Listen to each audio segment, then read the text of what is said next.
황교안 자유한국당 대표가 오늘 이제 신년 기자회견을 좀 했습니다. 문재인 대통령이 1대1 영수회담을 제안했는데 먼저 듣겠습니다. 그런데 문 대통령의 마음에는 오직 조국과 북한 바라기 밖에 보이지를 않는 것 같습니다. 그러는 동안 우리의 삶인 경제와 민생은 밑바닥부터 무너지고 있습니다. 대통령과 1대1 영수회담을 제의합니다. 여러 번 요구했지만은 아무 응답이 없었습니다. 이제 더 이상 대통령이 야당 대표 만나지 않고 국민의 목소리를 무시하는 그런 불통의 정권이라는 비난을 받지 말 것을 강력하게 촉구합니다.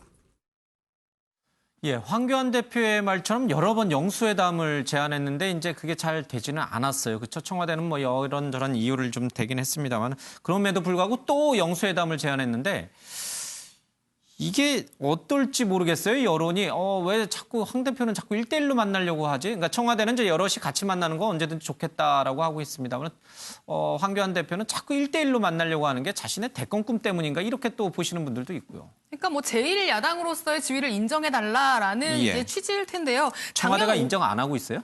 일단 뭐 그렇게 보여지는 모습으로라도 인정하는 모습을 좀 보여달라. 자신과 단둘이 만나는 자리를 좀 만들어달라고 계속 요구하고 있는 게 이제 황교안 대표의 이야기인데 작년 5월에 사실 처음 얘기했습니다. 영수회담. 작년 5월에 얘기했는데 결국에는 그게 한 해 만에 하다가 7월에 5당 대표 다 같이 만나는 걸로 성사가 됐어요. 그런 다음에 다 같이 만나고 나서 다 끝나고 이제 한 명씩 자리를 나갈 때 이제 저 지금 사진 보시죠? 저 사진이 딱 90초. 저렇게 다 끝나고 나가고 나서 황교안 대표만 남아가지고 저렇게 창가에서 창밖을 보면서 문재인 대통령과 딱 1분 30초, 90초 이야기를 했습니다. 저게 지금까지 둘이 단독으로 만난 전부예요. 저 상황이 있었고 이제 지난 11월에 청와대 앞에서 단식 투쟁하기 직전에 또 영수회담을 한번 이야기했었습니다. 그런데 그때는 언론에 공표를 했는데 실제로 청와대에는 공식적으로 요청을 안 했다고 해요. 그게 이제 청와대의 주장인 거고. 그래서 그때는 우리가 거부한 게 아니라 한국당의 공식 요청이 없었다. 제안이 없었다라는 게 이제 청와대의 입장이었고요. 어쨌든 그렇게 넘어가 버리고 그렇게 슬렁 넘어가 버리고 이번에 이제 또 한 번 요청을 한 건데 이번 요청 같은 경우에도 청와대는 일단 언론을 통해서 듣긴 들었다. 그런데 아직 한국당을 통해서 정식 요청은 없었다라는 정도만 지금 언급하고 있는 상황입니다. 알겠습니다. 이낙연 전 총리와의 종로 빅매치는 어떻게 되는 거예요? 황교안 대표가 그 얘기를 오늘 꺼냈나요?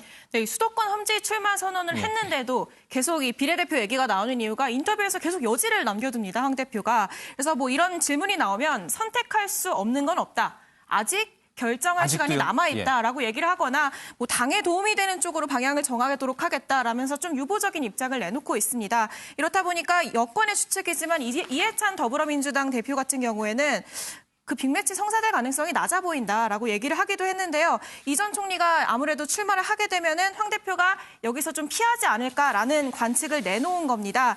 그런데 이런 가운데 이 전 총리는 오늘 어제부터 종료를 불면서 본격적인 총선 행보에 나선 모습이기 때문에 앞으로 이 종로 빅매치 성사될지는 마지막까지도 이 관심 사안일 것 같습니다.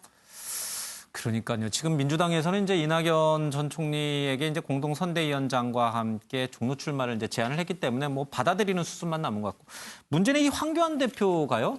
대답이 없는 메아리처럼 자꾸 영수회담만 주장할 게 아니라 남들이 자꾸 궁금해하는 종로 출마 여부를 먼저 좀 분명하게 밝히고선 이제 뭐 요구할 건 요구하는 게 더 낫지 않을까 싶기도 해요. 그러니까 기자들이 이제 황 대표한테 이걸 이제 사적인 자리에서 물으면 뭐라고 이야기를 하냐면 나 그 학교도 거기서 나오고 지금 살고 있는 것도 거기다. 뭐 이런 식으로만 이야기를 해요. 그러니까 본인이 전혀 뜻이 없는 건 아닌 것 같습니다. 문제는 이제 과연 승산이 얼마나 있는가의 문제거든요. 사실 종로란 지역이요.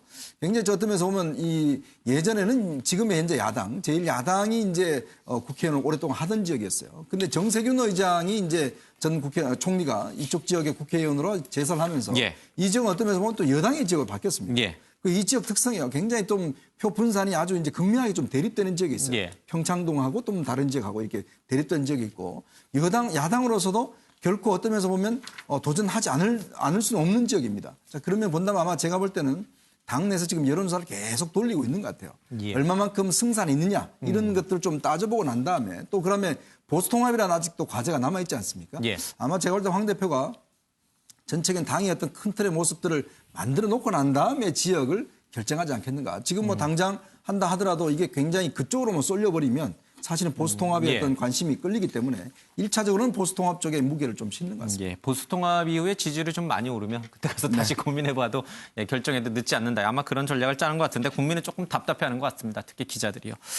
자, 이런 가운데 한국당 예비 후보로 주옥순 전 엄마 부대 대표가 이제 출마한다고 했죠. 그렇습니다. 예. 이게 한국당 소속으로 경북 포항 북구 지역 예. 총선 출마를 한다고 했는데 이 주옥순 대표의 과거 발언 그리고 총선 출마의 편 같이 한번 들어보시죠. 당장 일본 정부에게 사과하라!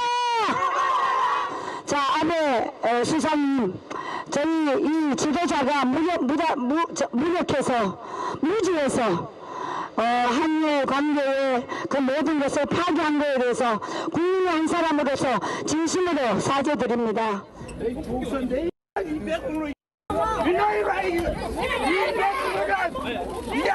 주옥순을 국회요. 주옥순을 국회요! 포항 북구에서 제가 21대 국회의원 예비 후보로 등록을 마치고 가장 먼저 찾아온 곳이 바로 이곳 충문탑입니다. 진짜 신뢰하고 믿을 수 있는 그리고 아무 사심이 없는 그런 국회의원으로 거듭나겠습니다. 네, 지금 현재 이제 이 지역 국회의원이 한국당 김정재 의원이고요. 예. 주옥순 대표 말고도 한 2명 정도 더 지금 예비 후보의 이름을 올리고 있거든요. 그래서 당내 경선이 어떻게 될지 그 결과도 좀 관심을 끕니다. 알겠습니다.